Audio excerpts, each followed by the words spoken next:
Tao, bagay at hayop. Ito ang karaniwang nakapalibot sa ating paligid.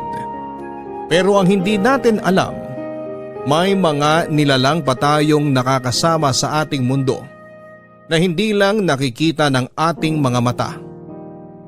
Ikaw, kapuso, ano ang gagawin mo kung biglang sumama sa iyo ang isang elementong nagambala mo nang hindi mo sinasadya? Sa inuman, karaniwang ibinibigay ang first shot sa mga hindi natin nakikita. Nagsasabi rin tayo ng tabi-tabi po kapag dumadaan tayo sa mga hindi pamilyar na lugar. Ayon sa mga matatanda ay ginagawa natin ito upang magbigay galang sa mga nilalang o elementong hindi natin nakikita.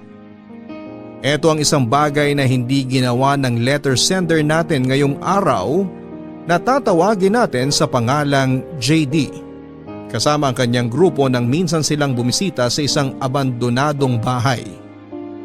Ano kaya ang kinahinatnan ng kanilang panghihimasok sa isang tahimik na lugar? Ito ang dapat ninyong abangan dito sa mga kwento ng pag-ibig, buhay at pag-asa at minsan katatakutan sa Barangay Love Stories. Dear Papa Dudut, hello po sa inyong lahat, Papa Dudut, at sa lahat ng mga nakikinig sa Barangay Love Stories ngayong araw. At dahil nalalapit na naman ang undas ay sari-saring kwento na naman ng kababalaghan ang napapakinggan sa mga radyo at napapanood sa TV. Naisipan ko pong sumulat sa inyo para ibahagi naman ang isang nakakakilabot na pangyayari sa akin at sa mga kasamahan ko. Ilang taon nang nakakalipas. Tawagin niyo na lamang po ako sa pangalang JD. 27 years old at isa po akong IT specialist na nakatira dito sa Bulacan. Dati po akong vlogger. Sa pagsikat ng online vlogging sa Pilipinas ay naisipan ko rin noon na gumawa ng sarili kong channel. Naiinggit kasi ako dati, Papa Dudut, sa mga Pinoy vloggers na sumisikat at ngayon ay meron ng marangyang pamumuhay. Mahirap pasukin ang mundo ng online vlogging. Bago ka magsimula ay kinakailangan mo munang magkaroon ng mga gamit para rito.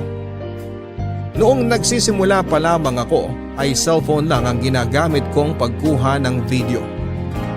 Bago nito ay kinakailangan mo ring mag-isip ng maayos na content na papatok sa mga viewers. Pagkatapos nito ay kailangan pang i-edit ang video at i-promote ito sa mga kakilala at kaibigan. Pero ang pinakamahirap na siguro sa lahat ay ang maghanap ng subscribers at ng viewers. Tandang-tanda ko pa, nasasampu lang ang views ng unang post ko noon at karamihan dito ay nanggaling pa sa mga kamag-anak ko. Ganon pa man ay hindi ako nawala ng pag-asa, Papa Dudut. Sari-saring videos ang ginagawa ko mula sa pranks, tutorials, reaction videos at maging gaming ay pinasok ko na rin. Kahit na umabot lang hanggang 500 views sa mga video ko noon ay nagpupursigi ako sa pag-upload ng iba't ibang klase ng mga content. Papa Dudut, mas lalo akong na-inspire nang makilala ko si Bea na isa sa mga masugid kong taga-subaybay. Isa siya sa mga palagi nag-iiwan ng mga comment at like sa mga videos ko. Nang malamang kong sa Bulacan rin siya nakatira ay naisipan naming mag-meet kung saan ay napag-usapan namin ang tungkol sa vlogging.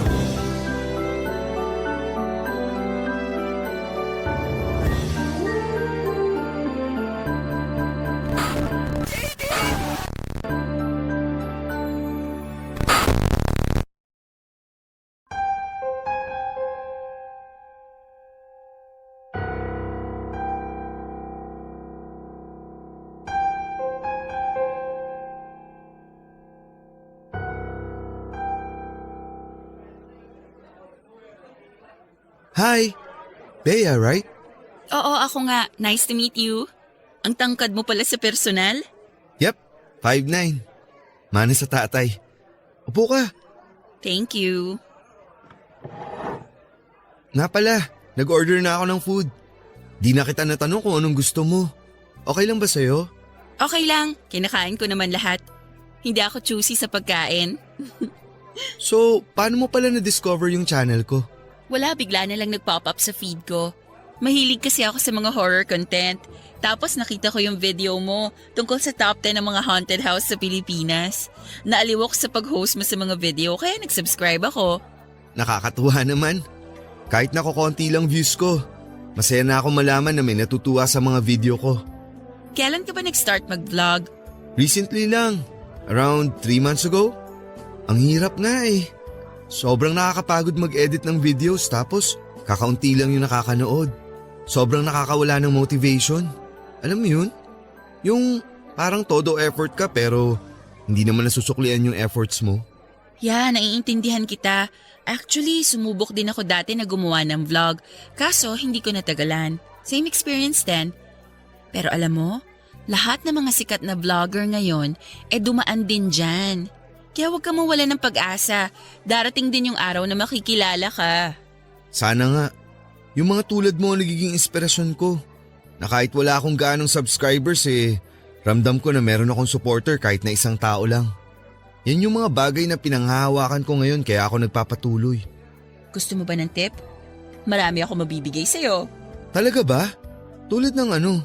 Hindi ko naman sinasabi na expert ako pagdating sa mga bagay na yan.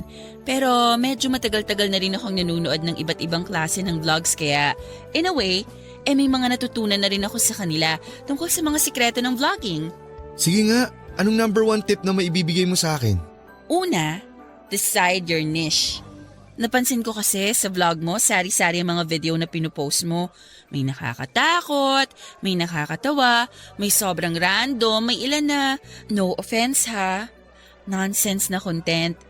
Kung gusto mong makahakot ng subscribers, dapat iisa lang ang tema ng channel mo. Hindi pwedeng iba-iba, hindi ka grocery store. Wait, medyo nalilito ako. Ganto na lang, kumbaga sa pelikula, may mga taong gusto ng romance. May iba gusto action, horror, drama. Dapat, pumili ka lang ng isang genre na ihahain. Kung horror, horror lang para ang maging fans mo ay mga horror fanatic. Isipin mo ha, nag-subscribe sila sa'yo kasi gusto nila yung horror video mo. Tapos bigla kang nag-upload ng cheesy na romantic drama. Syempre malilito sila kasi akala nila nag-subscribe sila sa channel na horror ang mga content. Gets mo? Ah, okay. So dapat isang theme lang? Yun ba ang gusto mong sabihin? Mismo.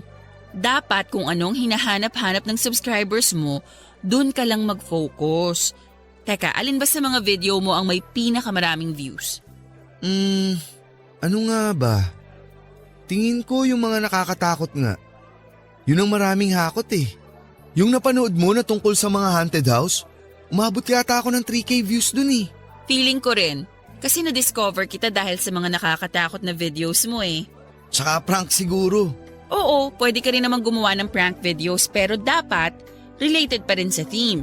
Yung mga prank mo, gawin mong nakakatakot. Ganun. Ah, okay. Okay, gets ko na. Tsaka another tip. Habaan mo ang mga content mo. Okay na yung mga lampas 10 minutes. Talaga? Bakit naman? Yung algorithm kasi ngayon, mas pinapabura nila yung mahahaba. Siyempre, ang goal nila ay makakuha ng taong magbababad sa website nila. So maipupush nila yung mga mahahabang videos. Ganun ba yun? Kaya naman pala usually, yung mga mahabang videos ko ang maraming views. Sige, ngayon alam ko na. Gagawin ko yung mga sinabi mo. Salamat ha. Walang problema. Good luck sa'yo. Huwag mo akong kakalimutan kapag sumikat ka na ha. Makakaasa ka na ako pa rin ang magiging number 1 subscriber mo.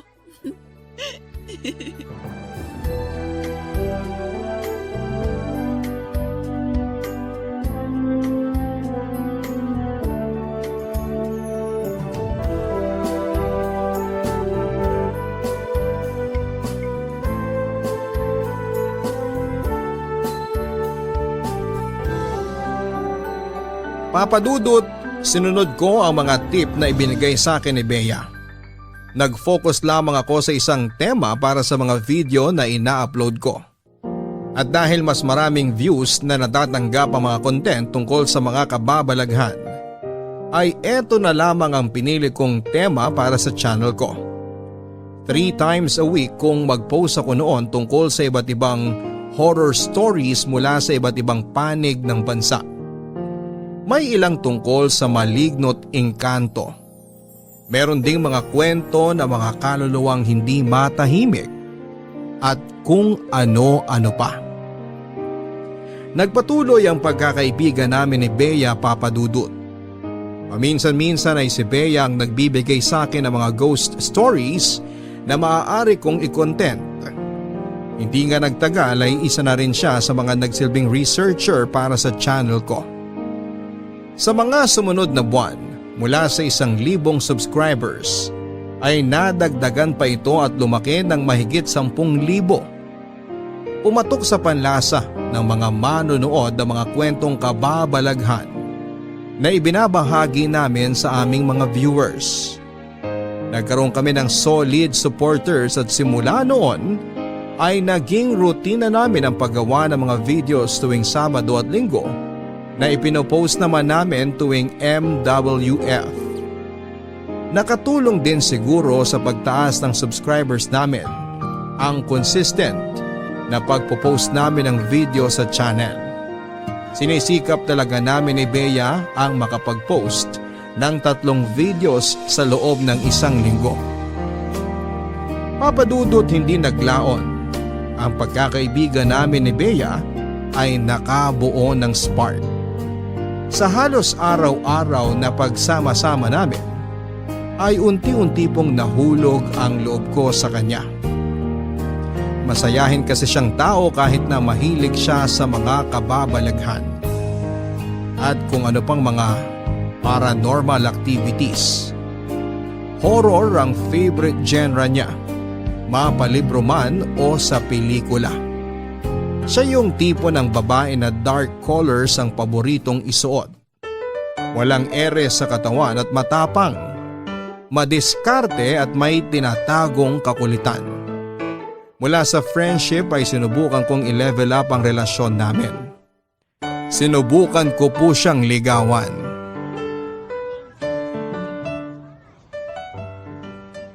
Pasensya ka na sa biglaang aya Okay lang, wala rin naman akong ginagawa. Uy nga pala, congrats! Dumadami ng subscribers mo ah. Thank you.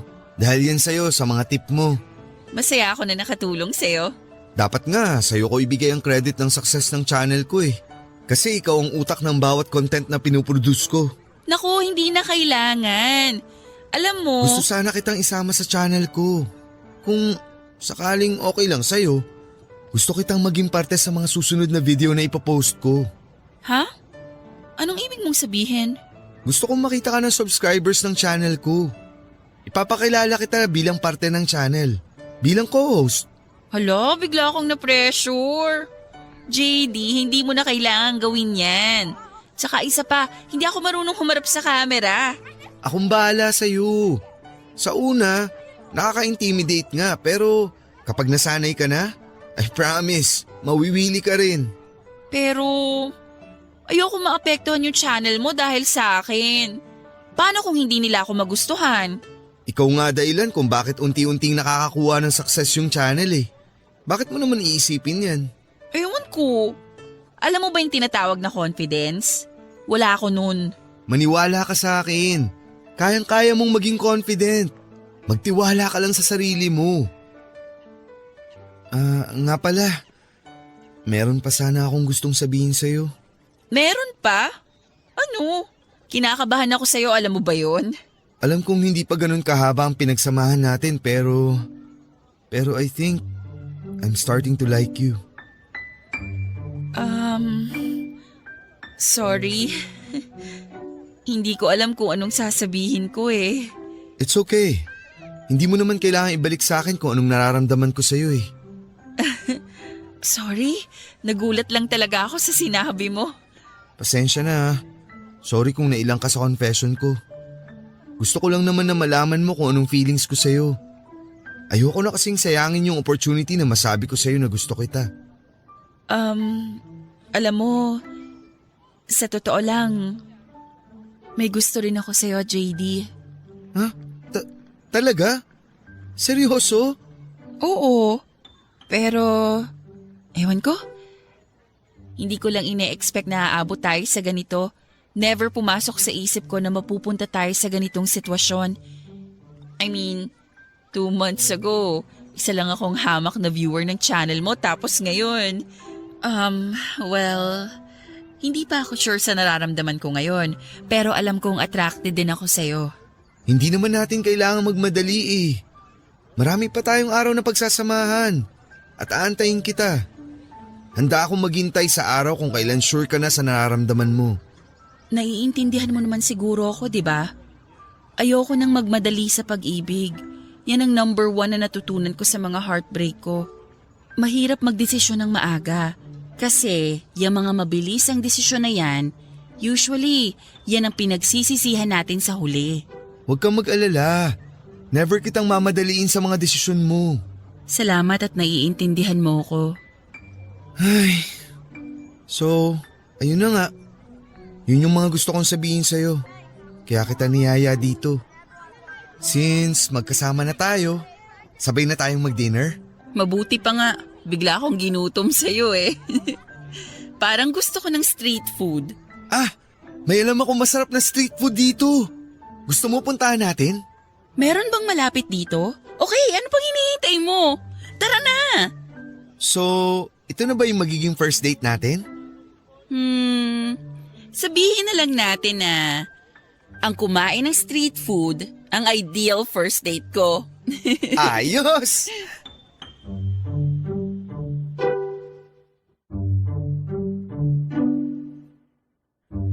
Papa Dudut isang freelance writer si Bea.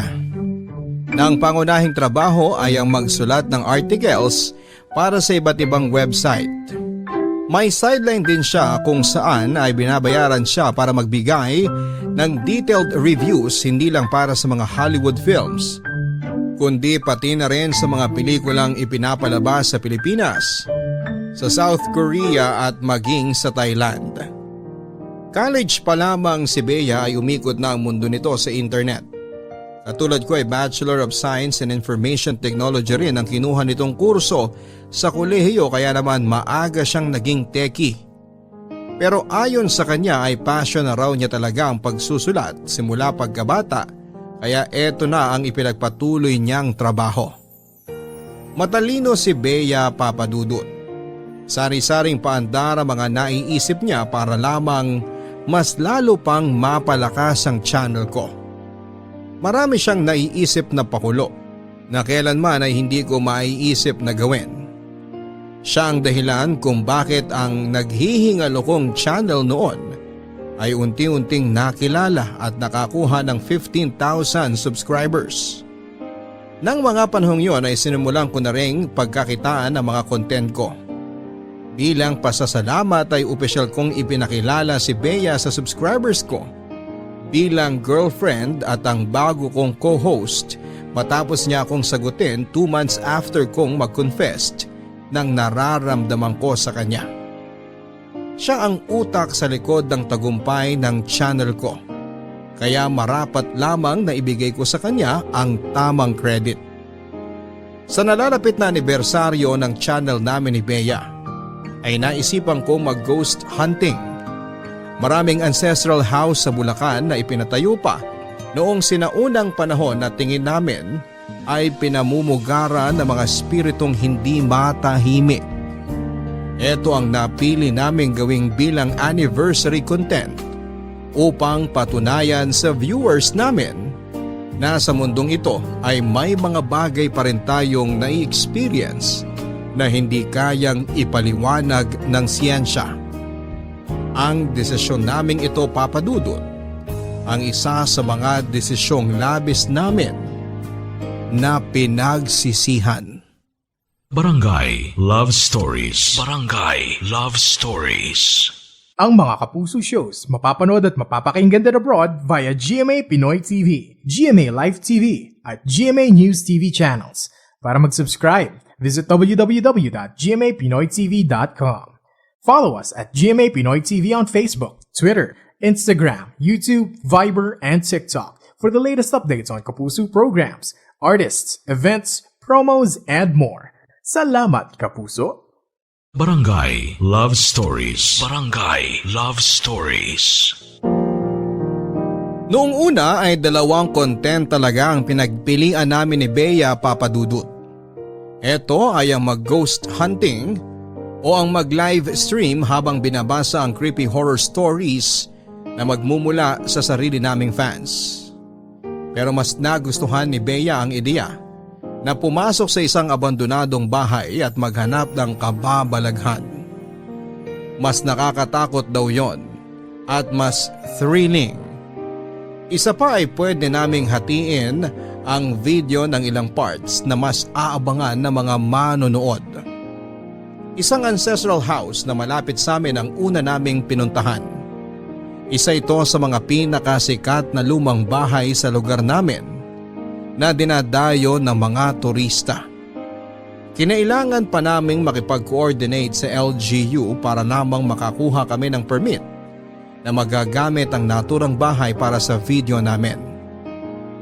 Yun nga lang, noong napag-alaman nilang ghost hunting ang pakay namin, sa nasabing historical landmark ay hindi nila kami pinayagan. Dahil baka katakutan daw ito ng mga turista at maapektuhan ang turismo ng lugar. Bilang plan B ay dumayo pa kami sa ibang bayan para makahanap ng abandonadong bahay. Doon ay ipinakilala kami ng kaibigan ni Bea kay Lola Insiang, na caretaker ng lumang bahay na halos 20 years na raw na walang nakatira. Ipinatayo umano ang bahay matapos ang World War II at pagmamay-ari ito ng dating politiko. Sa ngayon ay wala nang tumatao rito dahil nag-migrate na sa ibang bansa ang kasalukuyang may-ari nito. Kapalit ng pera ay pumayag si Lola Insiang na gawin naming location ang bahay na kanyang binabantayan. Pero sa simula pa lamang ay sinabihan na niya kami na baka mabigulang kami sa plano naming ghost hunting dahil sa tarang buhay niya ay never pa raw siyang nakaramdam ng kababalaghan sa bahay na yon.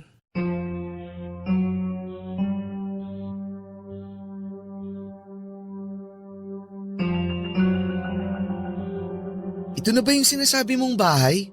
Oo, ito nga. Ano, okay ba? Medyo malaki rin naman pala. Ayos na rin to. Kahit hindi kilala at least nakakatakot pa rin ang itsura. Tsaka mas maganda na to kasi hindi siya na-restore. Lumang-luma ang dating. Unang tingin pa lang ay nakakakilabot na. Nasa na ba yung may-ari? Papunta na siguro dito yon. 9:00 ang sinabi ko na dating natin eh. Tsaka hindi yung may-ari ang makakausap natin, yung caretaker lang. Kahit sino pa yan, basta payagan niya tayong mag-shoot dito. Oh, siya na ba yan? Mukhang siya na yata yan.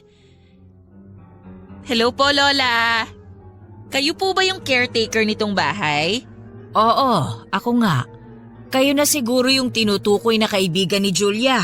Opo, ako po si Bea. Siya naman po si JD. Magandang umaga po sa inyo. Magandang umaga rin. Ano bang plano ninyong gawin dito sa bahay? Gusto po sana namin gawing location to para sa shoot namin. Naghahanap po kasi kami ng luma at malaking bahay na pwedeng gamitin. Actually, muntik na nga po kami mag-give up kasi wala na kaming makitang bahay. Mabuti na lang at nakausap namin si Julia. Maniwala po kayo sa hindi. Marami na po kaming nilapitan na iba. Kaso nga lang ayaw ipagamit. Doon po sa amin maraming ang ancestral house pero sobrang dami naman po ng requirements kaya no choice na kami kundi dumayo na lang dito. Nabanggit nga sa akin ni Julia na bumiyahe pa raw kayo papunta rito. Kailan nyo ba planong gamitin yung bahay? Wala na kasi rito yung may-ari niyan. Matagal nang nasa ibang bansa. Kaya ako na lang ang naiwan dito na bantay. Sa totoo lang, wala na silang pakialam sa bahay na yan Kaya nga minsan, hindi ko na rin nililinisan. Mga next week po siguro kung papayagan nyo kami. Willing naman po kami magbayad. Tsaka kahit wag nyo na pong galawin. Mas maganda yung itsura niya ngayon para kitang wala na talagang nakatira. O sige, pero ipapaalam ko muna sa may-ari ha. Baka kasi pagalitan ako eh. Ano bang kukunan ninyo rito? Bakit ba gusto ninyo ng lumang bahay? May anniversary video po kasi kami nagagawin. Mag-ghost hunting sana kami kaya sana po pumayag yung may-ari. Ghost hunting? Wala namang multo dyan eh. Sa tagal ko nang nagbabantay dito, wala ni anino ng multo akong nakita sa pamamahay na yan. Okay lang po. Madali lang naman yung gawa ng paraan eh. Saan ba mapapanood yung video na yan? Sa TV ba? Hindi po. May channel po kami tungkol sa mga kababalaghan. Mapapanood nyo po to sa internet. Internet ba kamo? Ay naku, hindi ako marunong yan eh. Masyado na ako matanda para sa mga gadgets na yan. Kung gusto nyo pong panoorin, pwede nyo pong itanong kay Julia. Subscriber din po siya ng channel namin. Kung hindi po kayo busy ngayon, baka pwede po namin kayong ma-interview tungkol sa history ng bahay na to. Ay naku, wag na. Nakakahiya naman. Ay, hindi ako marunong humarap sa camera. Pwede naman pong off-cam. Kailangan lang po namin ng details para may mailagay kami sa script. Ano bang kailangan ninyong malaman? Yung background po sana ng bahay, kung kailan ipinatayo at kung sino-sino mga tumira dito. Mas matanda pa itong bahay na ito kesa sa akin eh. Sa pagkakatanda ko, ipinatayo yan ilang taon matapos ang giyera dito sa Pilipinas. Hindi ako sigurado ha, pero yun ang kwentong narinig ko. Pagmamay-ari ito ng mayamang pamilya na binili ng angka ng amo ko. Tapos napasa-pasa na hanggang sa wala nang tumira. May mga nakakagimbal po ba na nangyari sa bahay? Kung may namatay o may mga nangyaring aksidente po ba rito? Ay, wala naman sa pagkakaalala ko. Tahimik ang mga pamilyang tumira dyan eh. Teka, gusto nyo bang silipin yung loob? Pwede po ba? Abay, oo naman. Sandali lang ha, kukunin ko yung susi. Ano sa tingin mo? Okay na yan. Kung wala man tayong makuna ng multo, edi tayo na lang gagawa ng multo.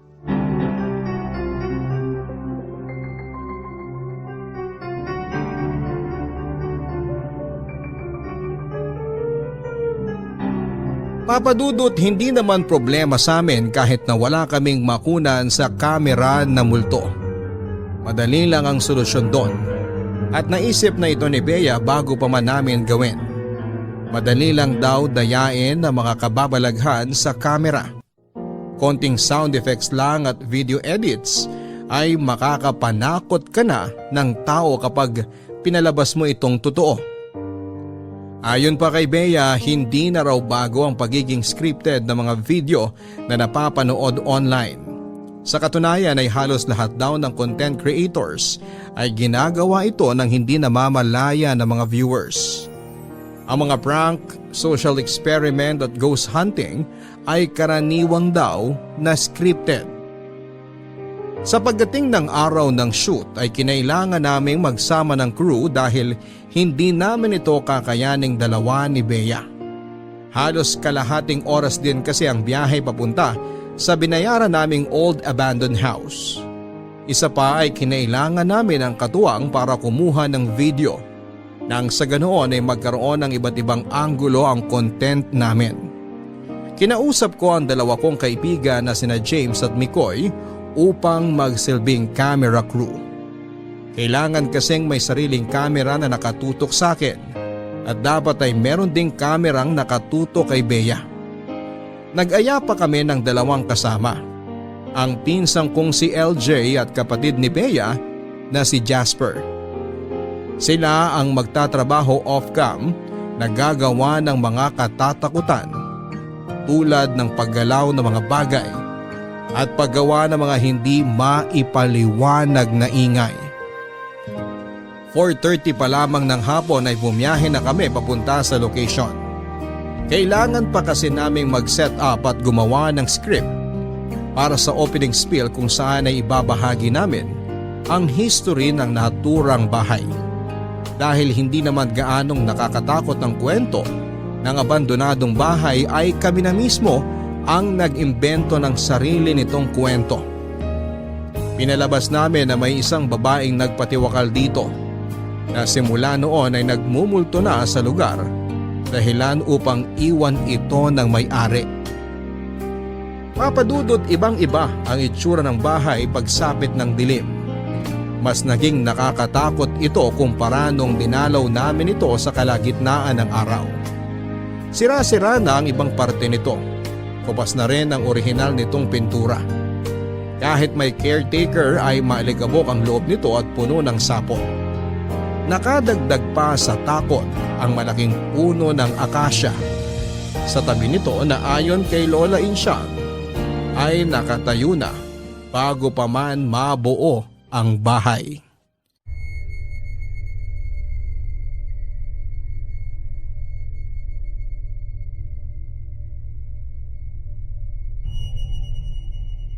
Quarter to 10 na pala. Ano sa tingin mo? Okay na ba yung mga nakunan natin? Feeling ko madami naman na tayong nakunan. Napasok naman lahat ng parte ng bahay, di ba? Oo. Kaso nga lang wala tayong nakuha na legit na paranormal activity. Kahit lang sana may narinig tayong mga kaluskos o biglaang pagsara ng pinto. Kaso wala talaga. Okay na yon. Nagawa naman nila Jasper at LJ yung trabaho nilang manakot. Tsaka di ba sabi nga ni Lola Insyang, wala raw multo rito.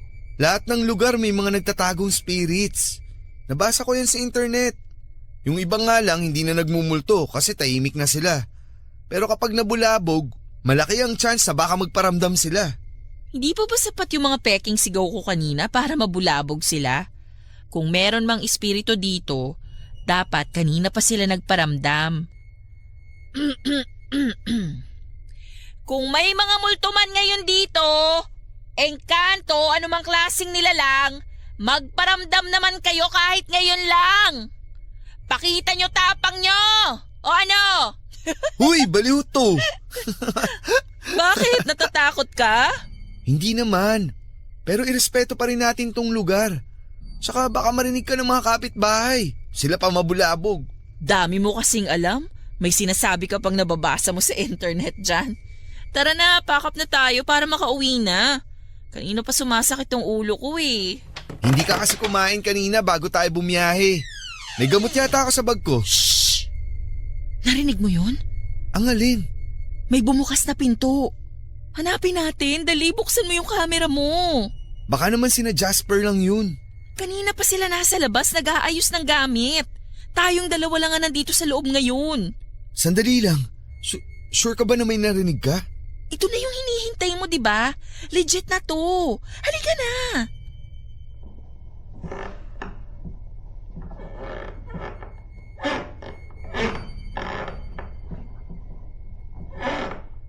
Ito na ata yung bumukas na pinto. Narinig ka namin! Kung sino ka man, kaya mo bang magparamdam ulit? JD, dyan ka lang ha. Kunan mo ko habang pumapasok sa loob. Bea, ano ka ba? Huwag kang maunang pumasok sa kwarto. JD! Bea! JD, tulungan mo ako! Okay ka lang? Hindi ko mabuksan tong pinto, JD! Sandali lang! JD! Sisipain ko tong pinto! Mo!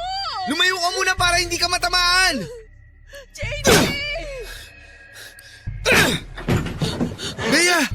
Ano nangyari? Bakit bigla na lang sumara yung pinto? May tao sa bintana. Ha? Itutok mo yung hawak mong camera sa likod ko. May nakatayo sa labas ng bintana. Saan? Mikoy! Ikaw ba yan? Jasper! Kung kayo man yan, hindi to nakakatuwa! Nakunan mo ba? Umalis na tayo. Bumibigat na yung pakiramdam ko. Pati ako biglang bumigat pakiramdam ko eh. Ha? Nawala na siya. Ha? Yung anino nawala na. Tara na!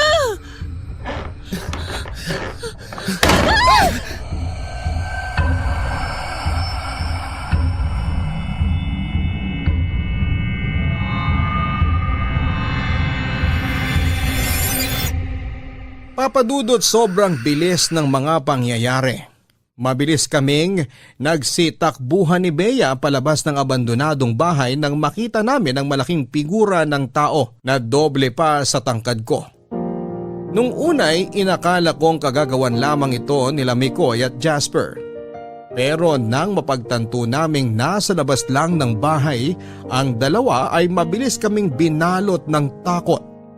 Hanggang ngayon ay naaalala ko pa ang pakiramdam na naramdaman ko ng gabing yon. Nanlamig ang buong katawan ko. Nagsitaasan lahat ng balahibo ko.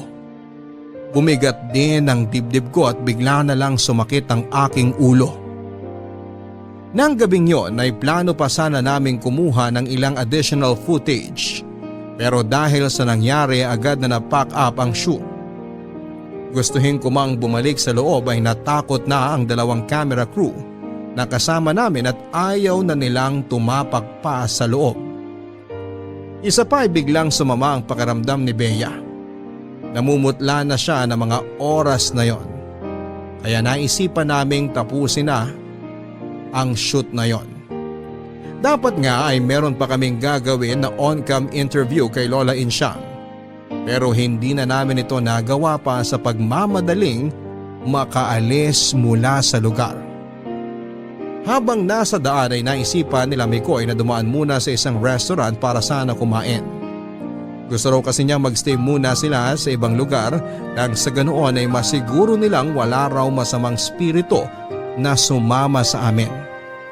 Pagpagdawang tawag sa ganon ang karaniwang ginagawa kapag nanggaling sa lamay ang mga tao. Dahil sobrang sama ng pakiramdam ni Bea ay hindi na kami sumamang dalawa. Mas mabilis na lamang kaming umuwi noon dahil ang priority ko ay ang kapakanan ng nobya ko. Pero papadudot simula ng araw na yon ay kapansin-pansin ang biglang pagbabago ng girlfriend kong si Bea. Papadudot simula ng araw ng ghost hunting namin sa abandonadong bahay ay nagsimulang magkaroon ng lagnat si Bea. At ilang araw ding hindi nakasama sa mga vlog ko. Matapos nito ay halos gabi-gabi umano siyang sinusumpong ng pagsakit ng ulo. Hirap din siyang makatulog sa gabi at pakiramdam niya ay palaging may nakatingin sa kanya.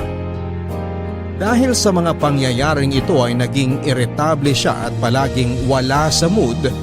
Hindi tulad dati na siya pa ang nag-aaya na gumawa kami ng mga videos. Naisip ko na baka pagod lang si Bea kaya pinagpahinga ko na muna siya ng ilang araw. Pansamantala siyang tumigil sa pagiging parte ng channel ko at hinayaan ko na muna siyang gawin ang mga bagay na makabubuti sa kanyang kalagayan. Habang wala si Bea ay sinimulan kong i-edit ang mga video footage na kinuna namin sa lumang bahay. Habang pinapanood ng clips ay may kakaibang bagay akong napansin sa mga video na hindi namin nakita noong nasa naturang lugar pa kami. May isang malaking anino na nakabuntot kay Bea.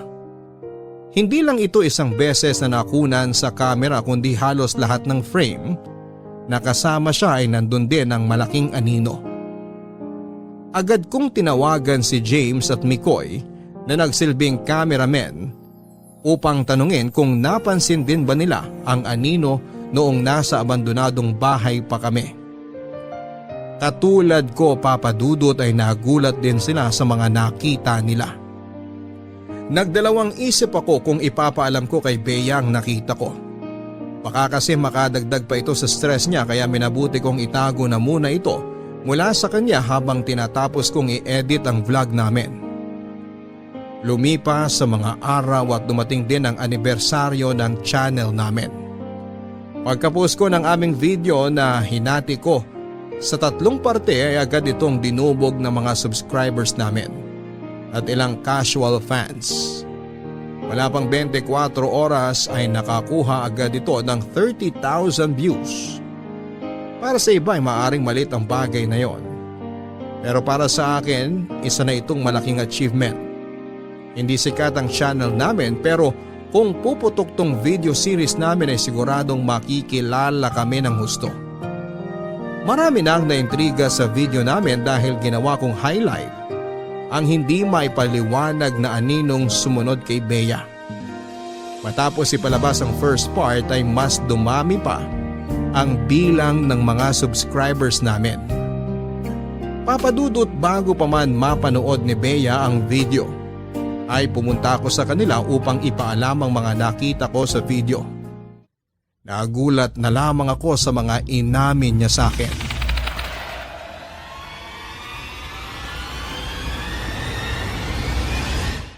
Bea, may papakita nga pala ako sa'yo dito sa laptop. Ano yan? Masama pa rin pakiramdam ko ngayon, masakit ulo ko. Hindi mo pa ba ininom yung gamot na binigay ko sa'yo? Nakadalawa na ako, wala pa ring epekto. Ano ba yung ipapakita mo sa akin? Tignan mo to. Habang ini-edit ko yung video natin sa abandonadong bahay, may napansin ako. Hello guys! Welcome back sa ating channel. As promised. Nakikita mo ba yun? Ang alin? Ayan o. Sa likuran natin habang nag-i-intro tayo. Hindi mo siya masyadong mapapansin pero kapag zoom in natin dun sa may puno ng akasya, may nakatayong anino dun. Kita mo? Hindi lang yan. Marami pa. Basta tuwing nasa frame ka, makikita mo na may anino na palaging nasa background. Baka naman anino lang yan ang kasama natin. Bea, walang ganyan katangkad sa grupo natin. Si Jasper na yata ang pinakamataas sa atin eh. Ano ba height niya? 5'11"? At isa pa, hindi lang to basta anino. Silhouette siya ng tao. O ng kung ano man yan.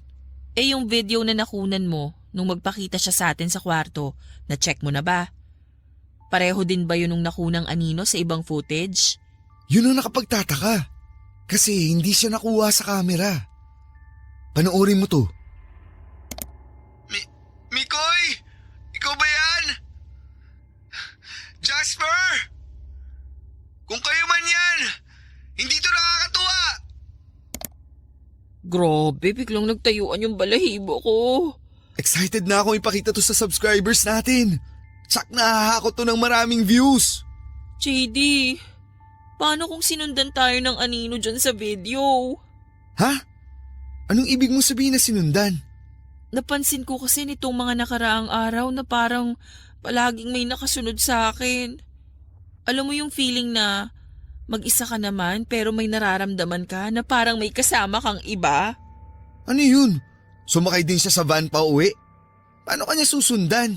Seryoso ko, JD. Sorry na. Feeling ko pagod ka lang. Sobrang busy kasi natin itong mga nakaraang linggo. Kailangan mo lang magpahinga. Hindi eh.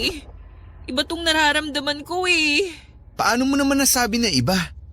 Simula nung umalis tayo sa bahay na yon, hindi na nawala tong sakit ng ulo ko. Hirap din akong makatulog tuwing gabi. Palagi akong dinadalaw ng masasamang panaginip. Sa maniwala ka't sa hindi. Pero sa tingin ko, may kinalaman tong nangyayari sa akin sa nagpakita sa ating dalawa nung gabing yon.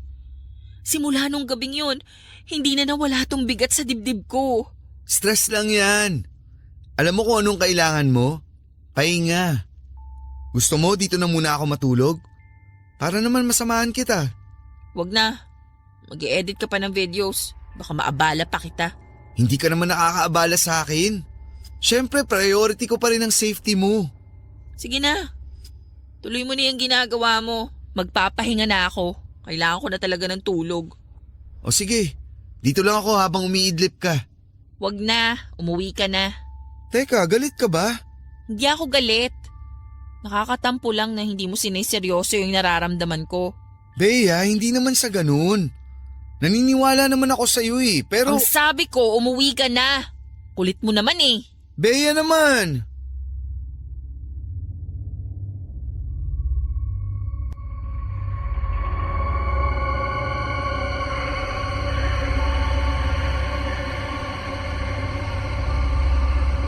Papadudot, aaminin ko po sa inyo na bagamat puro horror contents ang laman ng channel ko, ay hindi ako gaanong naniniwala sa mga multo o kung anumang kababalaghan Oo nga't may mga nararamdaman o napapansin na ako once or twice sa tanang buhay ko na mahirap ipaliwanag, pero naniniwala akong meron pa rin po itong scientific explanation. Kaya nang bagitin sa akin ni Bea ang mga kababalaghang hindi umano nangyayari sa kanya, talagang nahirapan akong paniwalaan ito. Ang anino na makikita sa video ay paniguradong meron ding explanation, pero sa ngayon ay hindi pa namin alam kung ano ito. Sinabihan ko na lamang si Bea na magpahinga na muna pansamantala. Feeling ko kasi napagod lamang siya sa sunod-sunod na shoot namin. Bago kasi kami nag-shoot na para sa anniversary video namin ay kumuha na rin kami ng iba pang mga videos para pang-content. Sa dami ng videos na nakuna namin ay may i-upload na kami para sa isang buong buwan. Plano kasi naming magbakasyon sa Siargao pagkatapos. Kaya ang sinabi ko kay Bea ay mag-unwind na lamang muna siya at ilayo ang isipan sa trabaho. Total ay marami namang kaming video na nakaschedule for posting sa mga susunod na linggo. Kaya pwede na muna kaming magpahinga. Habang nagpapahinga si Bea, isang araw ay pinuntahan niya ako sa unit ko. Medyo mabuti raw ang pakiramdam niya ng araw na yon, kaya naisipan niya akong sorpresahin. Nag-alala nga ako kasi nakuha pa niya akong puntahan sa kabila ng kanyang nararamdaman. Nabanggit ni Bea sa akin na may mga araw na masamang-masama ang pakiramdam niya, na tipong gusto na niyang magpa-ospital, at may mga araw naman na maginhawa. Kaya nang bumuti-buti ang pakiramdam niya ng araw na yon, sinamantala niya na puntahan ako. Papadudot, ika nga nila ay to see is to believe. Saka na lang ako naniwala sa mga sinabi ni Bea noong ako na mismo ang makasaksi ng mga pangyayari sa kanya. Ilang araw matapos niya akong dalawin ay tumawag siya sa akin at hinahanap ang sling bag niya. Hindi niya raw maalala kung naiwan niya ba sa unit ko o dala niya ito pa uwi. Kinausap ko ang kakilala kong security guard sa building namin para tulungan akong humingi sa management ng kopya ng mga CCTV footage ng araw na pumunta si Bea sa unit. Laking pasalamat ko sa management ng building na tinutuluyan ko dahil hindi sila nagdalawang isip na bigyan ako ng kopya. Nang i-check ko ang footage sa labas ng unit upang tignan kung suot ba ni Bea ang kanyang sling bag, ay ibang bagay ang nakita ko. Sa video, suot naman niya ang sling bag niya habang naghihintay sa elevator. Pero ang kapansin-pansin sa naturang footage ay ang biglang pagsulpot ng isang lalaki na para bang nabuo na lamang out of somewhere sa likuran ni Bea. Nakabuntot ang anino sa girlfriend ko na para bang sinamahan siyang maglakad. Kung sakaling hindi ko napanood ang simula ng video, kung saan ay biglang sumulpot ang anino, ay aakalain ko talagang may iba siyang kasamang lalaki. Pagpasok ni Bea sa elevator ay sumunod din ang anino. Papadudod sa CCTV footage, nang pagpasok ni Bea sa elevator ay bigla akong kinilabutan nang makita ko ang aninong sumunod sa kanya. At nakatayo na mismo ito sa harapan ni Bea. At kapuna-puna na walang kaalam-alam si Bea na may kasama na pala siyang nilalang sa loob ng elevator na hindi niya nakikita. Matapos kong makita ang mga CCTV footage, Papadudot, ay dali-dali akong pumunta kina Bea para pag-usapan namin ang mga nangyayari sa kanya. Bea, nakita mo na ba yung sinend kong video sa'yo? Oo, napanood ko na. Anong masasabi mo dun? Ano pa bang gusto mong sabihin ko? Na I told you so? Matagal ko nang sinasabi sa iyo yung nangyari sa akin pero hindi mo pinaniniwalaan. Naniniwala na ako. Ngayon nakita na mismo ng dalawang mata ko. Naniniwala na ako sa'yo. Kahit naman maniwala ka't sa hindi, wala namang magbabago eh. Minumulto pa rin ako. Pero sa tingin mo, bakit ka sinundan? Aba, malay ko, JD. Bakit ako tinatanong mo? Ba't ka sumisigaw? Galit ka ba? Naiinis lang ako sa'yo. Kung wala pang nakunan sa CCTV, di hanggang ngayon hindi ka pa rin maniniwala sa akin. So anong tingin mo sa akin?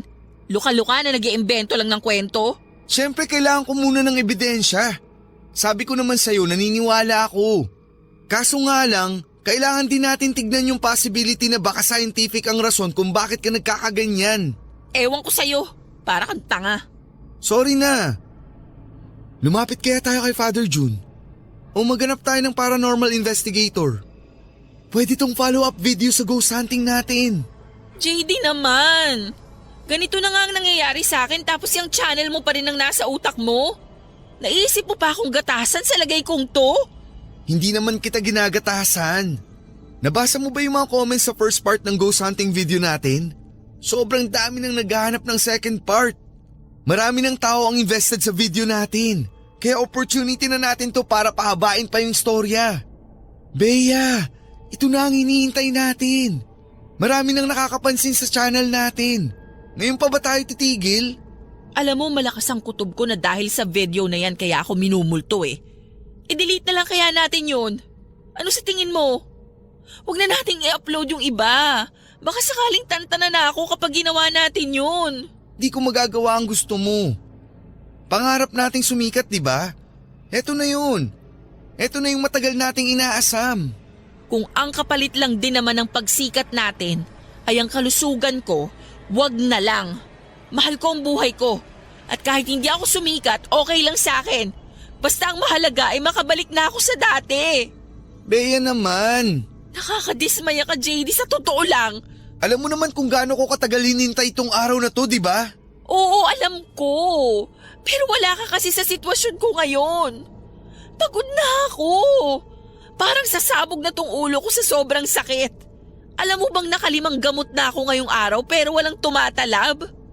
JD, mahigit 24 hours na akong gising. Hanggang ngayon habang kausap mo ko, para akong niyayakap ng malamig na hangin. Ayoko na ng ganito. Ayoko na ng ganitong feeling. Natatakot na ako. Baka naman may iba pang solusyon. Lumapit muna tayo kay Father. Marami tayong pwedeng lapitan. Huwag naman tayo magpadalos-dalos. Kapag dinilit natin yung video, hindi na natin may babalik yung views. Bahala ka. Ayoko nang makipagtalo, pagod na ako. Sorry, hindi ko alam na nahihirapan ka na pala. Hayaan mo, bukas na bukas lalapit tayo kay Father June. For the meantime, dun ka muna sa unit ko tumuloy para may kasama ka. Dun ka muna magpahinga para mabantayan at maalagaan kita. Babawi ako sa'yo.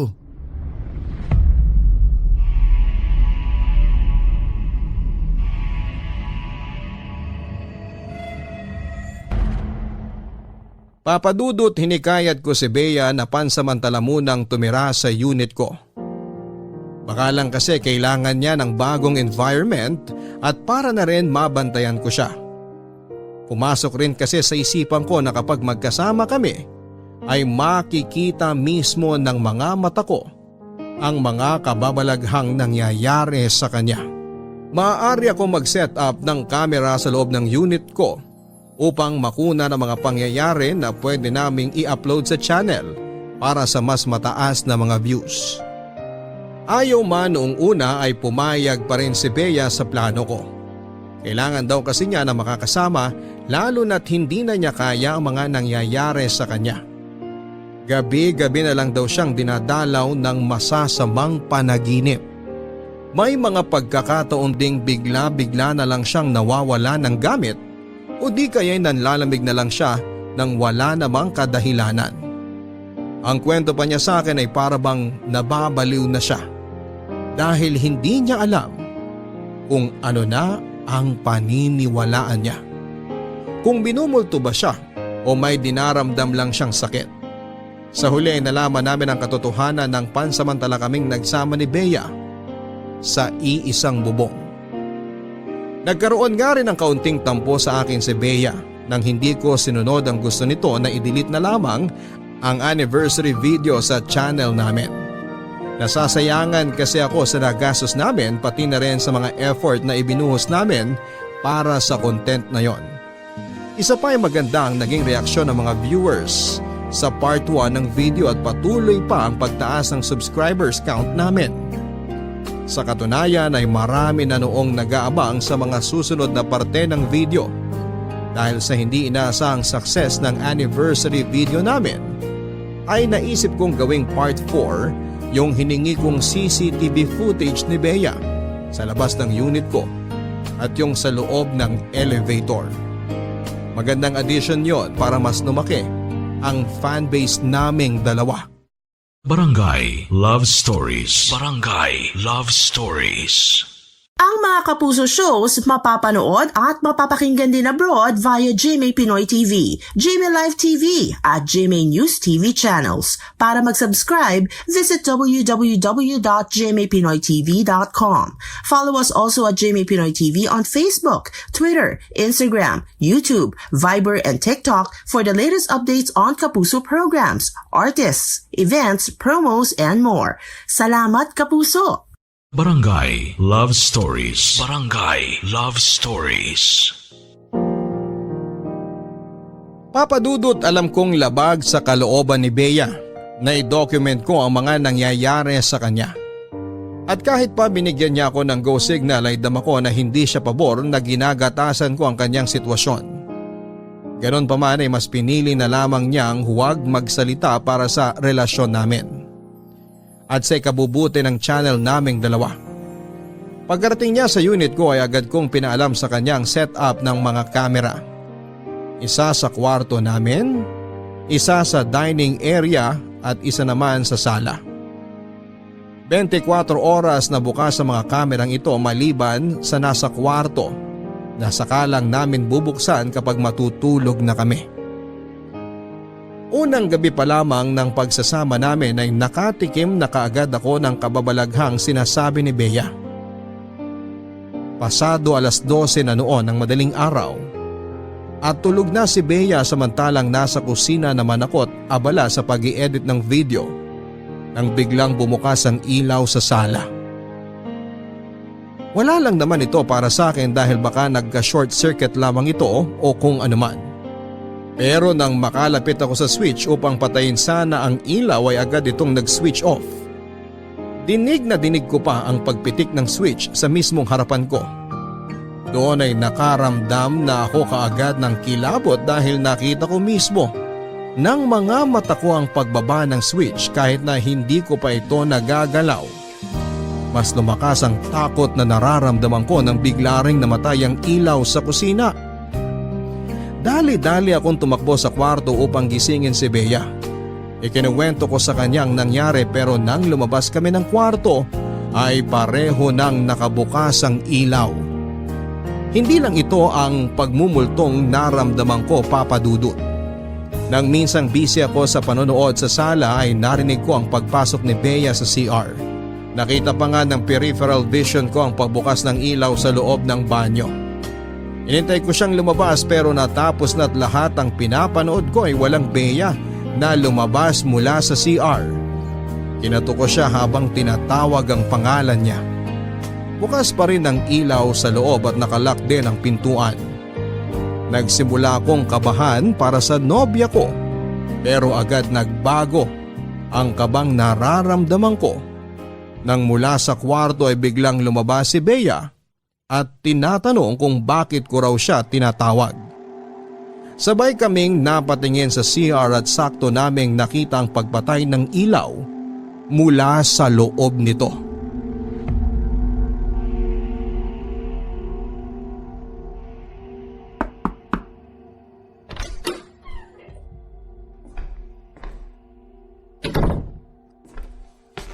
Bea, heto.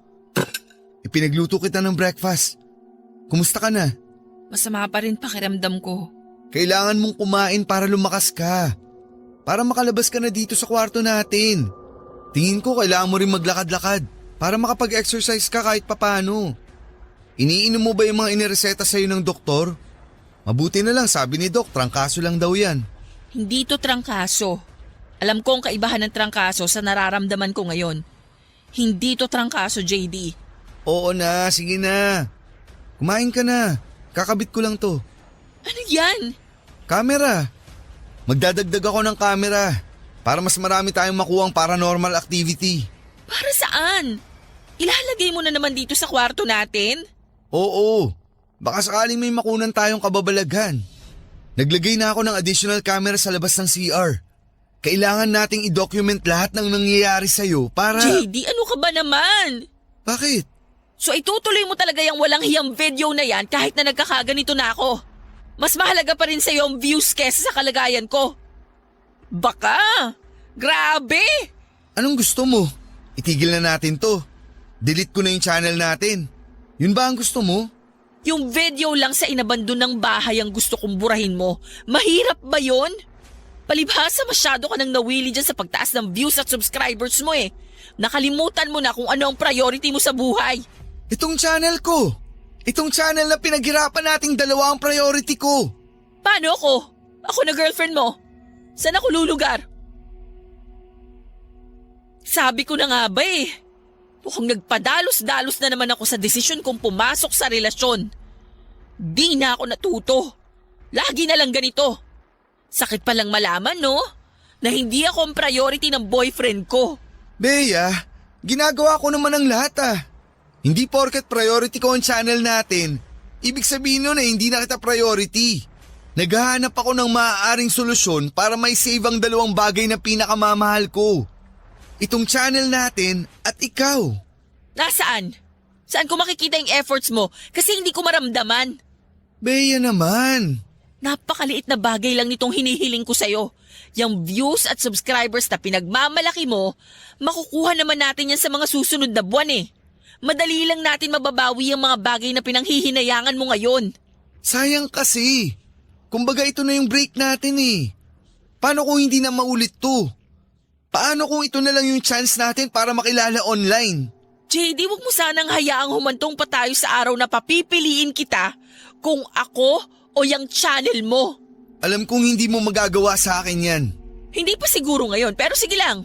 Batuhin mo pa ako ng red flags, matatauhan din ako. May bisita ka ba? Wala tayong kasama rito. Tayong dalawa lang nandito sa unit. Eh sino yung kumatok? Sandali lang, i-check ko.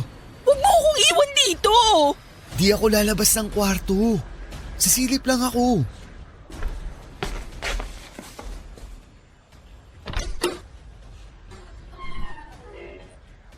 May tao ba dyan? Hello? Sino ka ba? Pwede ba? Tantanan mo na kami? Ano? May tao ba?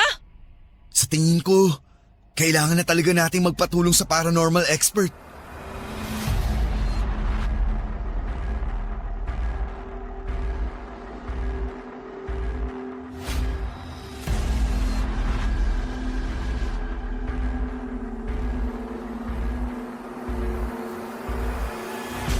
Papadudot sa pagdaan ng mga araw ay mas lumala pa ang mga nararamdaman namin ni Bea sa loob ng unit ko.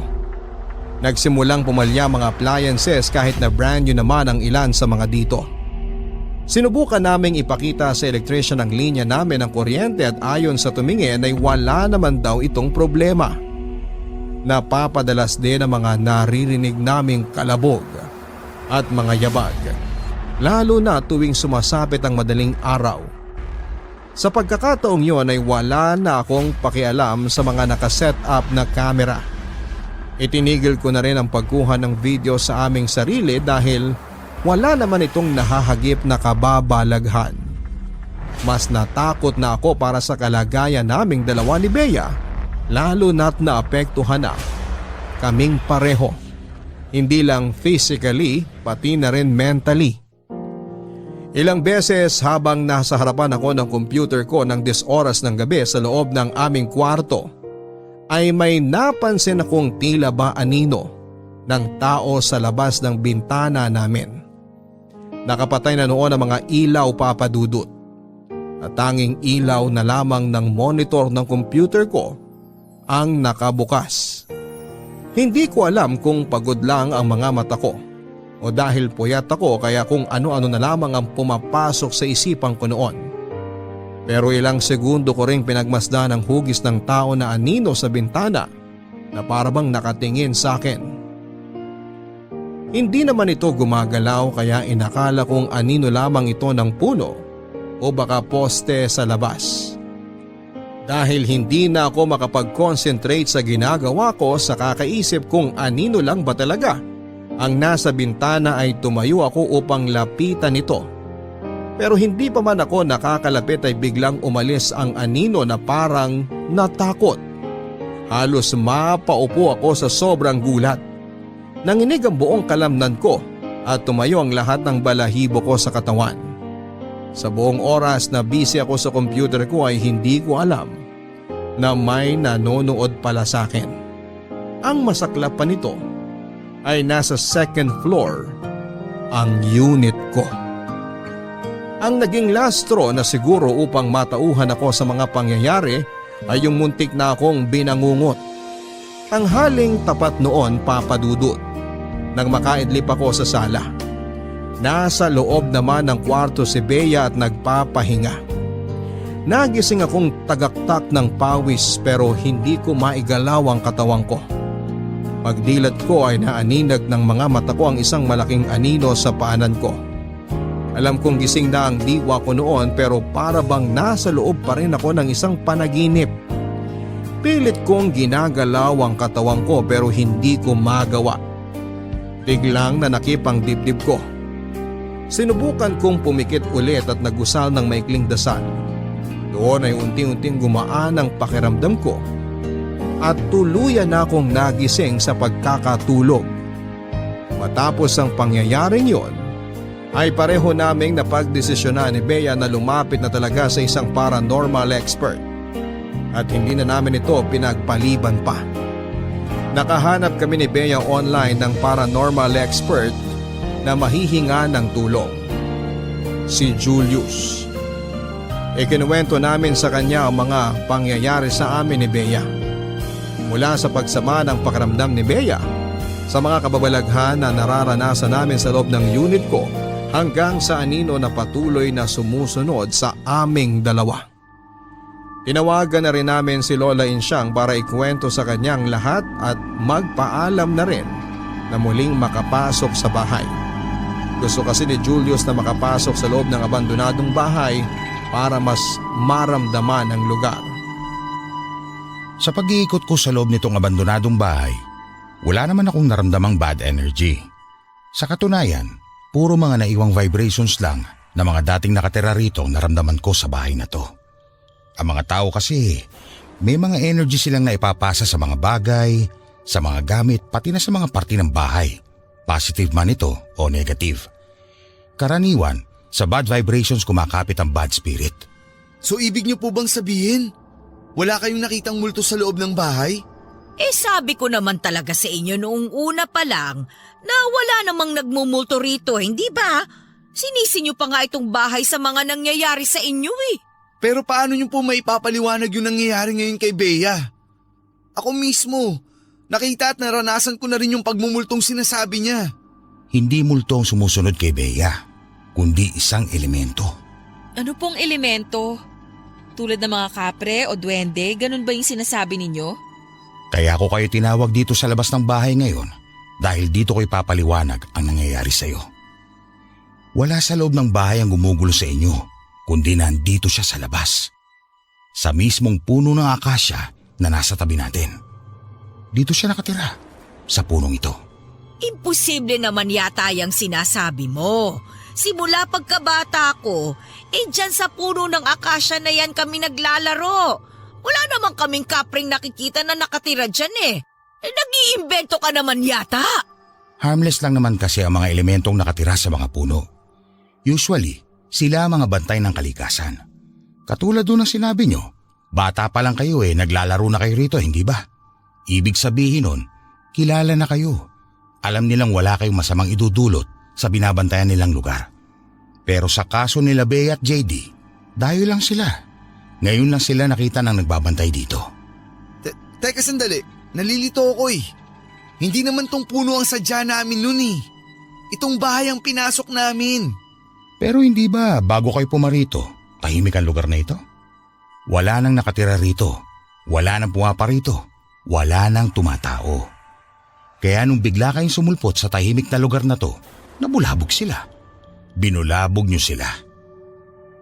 May tanong ako, bago kayo nagsimula sa ghost hunting niyo, nag-alay ba kayo ng dasal? Humingi ba kayo ng permiso hindi lang sa nagmamayari ng bahay, kundi maging sa mga hindi natin nakikitang elemento na nakatira rito? Hindi eh. Ginulo niyo sila.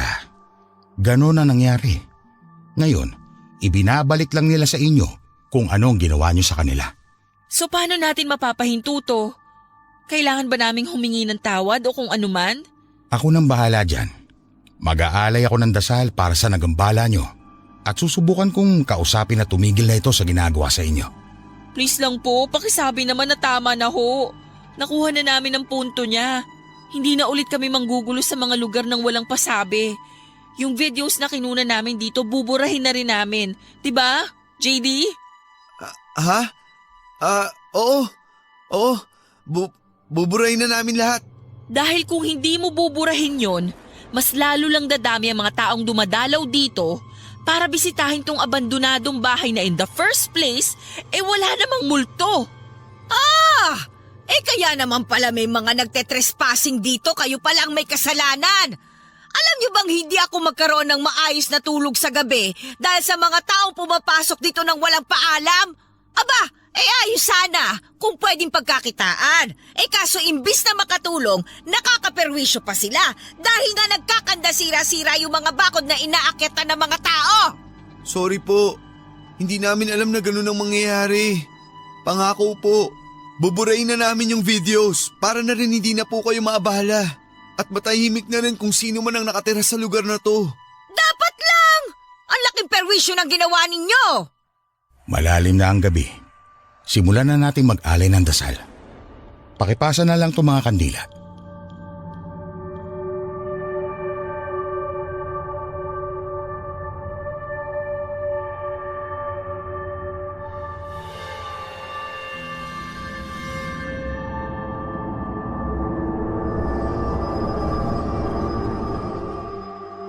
Isang dasal ang inalay ni Julio sa puno ng akasya kung saan umano nakatira ang nilalang na gumambala sa amin ni Bea. Ito ang isang bagay na hindi raw naming ginawa bago at pagkatapos naming pasukin ang abandonadong bahay. May ilang ritual ding ginawa si Julius upang masigurong hindi na kami masundan pa na kung sino man ang nagparamdam sa amin sa sari-sarili naming bahay. Pagkatapos nito, Papa Dudut, ay wala na kaming naramdamang kababalaghan o anumang bagay na hindi pangkaraniwan. Katulad ng pinangako ko ay binara ko na lamang po ang video namin at nag-decide na rin kami na huwag nang ipagpatuloy ang mga video series namin patungkol sa nangyaring ghost hunting dahil ayon kay Lola Insyang ay halos araw-araw na raw siyang sumasaway ng mga dumadayo sa naturang bahay para i-check kung totoo ba ang nasa video namin. Maraming taon na po simula na mangyari ang hindi namin malilimutang karanasan sa buhay namin. Matapos ang insidente, unti-unting nanamlay ang channel ko hanggang sa maisipan ko na pong ihinto ito at i-delete.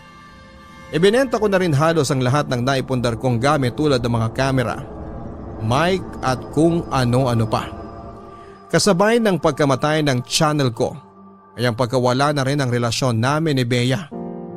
Mutual decision naman po ang nangyaring hiwalayan sa pagitan naming dalawa. In the first place ay ang channel lamang naman namin ang nagbubuklod sa aming dalawa. At nang mawala ito ay unti-unti na rin nawala ang koneksyon namin sa isa't isa ni Bea. Ngayon ay nagtatrabaho na po ako sa BPO industry bilang isang IT specialist.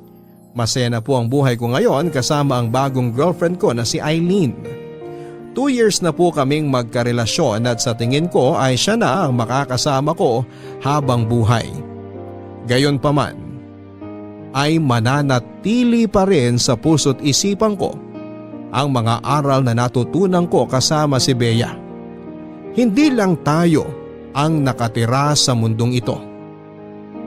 Nakikita man natin sila o hindi ay lagi nating tatandaan na kailangan pa rin nating irespeto ang katahimikan ng bawat isa kung ayaw nating tayo mismo ang bulabugi nito. Hanggang dito na lamang po ang sulat ko, Papa Dudut, at maraming salamat po and God bless. Ang inyong forever kapuso at kabarangay, JD. Respeto. Ito ang isa sa mga pinakamahalagang ugali na kailangan nating ibigay. Hindi lang sa mga tao kundi pati na rin sa lahat ng bagay. Ayon nga sa kasabihan, huwag mong gagawin sa iba ang mga bagay na ayaw mong gawin sa iyo ng iba. Lagi nating tatandaan na mapakababalaghan man o hindi, huwag tayong magdadalawang isip na lumapit sa Panginoon. Magdasal tayo at humingi ng gabay dahil sa bawat problema na dumarating sa ating buhay, prayers ang isa sa mga mabisang sagot. Hanggang sa muli, ako po si Papa Dudut sa mga kwento ng pag-ibig, buhay at pag-asa dito sa Barangay Love Stories #1.